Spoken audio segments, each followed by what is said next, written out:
కొత్తల్లుడు అత్తగారిచ్చిన కొత్త స్కూటర్ వేసుకొని అత్తారింటికి బయలుదేరాడు. అలా ప్రయాణిస్తూ దారిలో నిర్మానుష్యమైన ప్రదేశానికి రాగానే స్కూటర్ సడన్ గా ఆగిపోయింది. ఎంత స్టార్ట్ చేసినా స్టార్ట్ అవ్వడం లేదు. ఒక పక్క చీకటి పడుతోంది. కొంచెం భయంగా కూడా ఉంది. ఏం చేయాలో తోచడం లేదు. స్కూటర్ ను ఒక పక్కన పార్క్ చేసి దారిలో వచ్చే వెహికల్స్ ని ఆపడానికి ప్రయత్నించాడు. వీధి లైట్లు కూడా లేని ఆ నిర్మానుష్యమైన రోడ్డు మీద ఎవరూ వాహనాన్ని ఆపడానికి ధైర్యం చేయలేదు. ఇలా కాదని రోడ్డు మలుపు దగ్గర ఉన్న సిగ్నల్ పాయింట్ దగ్గర అయితే వాహనాలు ఆపుతారు కాబట్టి అక్కడ ఏ వాహనం వచ్చినా సరే అడగా పెట్టకుండా ఎక్కి కూర్చుందాం అనుకుని రోడ్డు మలుపు దగ్గర సిద్ధంగా కాపు కాసి నిలబడతాడు. కాసేపటికి ఒక నల్లటి కారు చాలా మెల్లగా వస్తూ కనిపించింది. ఆలస్యం చేయకుండా గబగబా వెళ్లి వెనక డోర్ తీసుకుని ఎక్కి కూర్చుని డోర్ మూసేసి డ్రైవర్ సీట్ వైపు చూస్తే డ్రైవింగ్ సీట్ లో డ్రైవర్ లేడు. అంతా చీకటి. దిగిపోదామంటే డోర్ రావడం లేదు. అరుద్దామంటే భయంతో నోటి మాట రావడం లేదు. ఏం చేయాలో తెలియక మాట్లాడకుండా బిగుసు కూర్చున్నాడు కారు లోపల. కారు మెల్లగా వెళ్తోంది. కాసేపు ప్రయాణం చేసిన తర్వాత కారు ఒక పెట్రోల్ బంక్ దగ్గర ఆగింది. కారు ఆగగానే ఆలస్యం చేయకుండా బలంగా డోర్ తీసుకుని దిగి ఒక్క పరుగులో దూరంగా వెళ్లి నిలబడ్డాడు. పెట్రోల్ పోసి అతను వచ్చి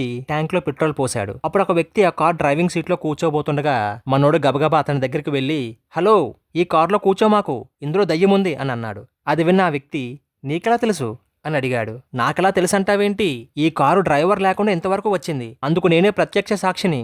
ఇందులోనే నేను కూర్చొని ఇంత దూరం ప్రయాణం చేసి వచ్చానని చెప్పగానే అది విన్న ఆ వ్యక్తి వెంటనే వీడి చెంప చెల్లు మనిపిస్తాడు. కొడతావేంటయ్యా, నీ మంచి కోసం నేను చెప్తుంటే చెంప తడుముకుంటూ అన్నాడు కొత్తల్లుడు. అప్పుడు ఆ వ్యక్తి, ఎవడ్రా నువ్వు, తెలివి తక్కువ నాయాలా? పెట్రోల్ అయిపోయిందని 3 కిలోమీటర్ల దూరం నుంచి చెమటలు కక్కుకుంటూ తోసుకొస్తుంటే కారెక్కి కూర్చోడానికి నీకు సిగ్గులేదురా అని తిట్టి అతను కారెక్కి వెళ్ళిపోయాడు. జరిగిన దానికి నవ్వాలో ఏడవాలో తెలియక ఎవరికి చెప్పాలో అర్థం కాక అత్తారింటికి కాలినడకను చేరుకున్నాడు కొత్తల్లుడు. ఇటువంటి అనుభవాలను మీరు ఎప్పుడైనా చూసుంటే కామెంట్లో తెలియజేయండి.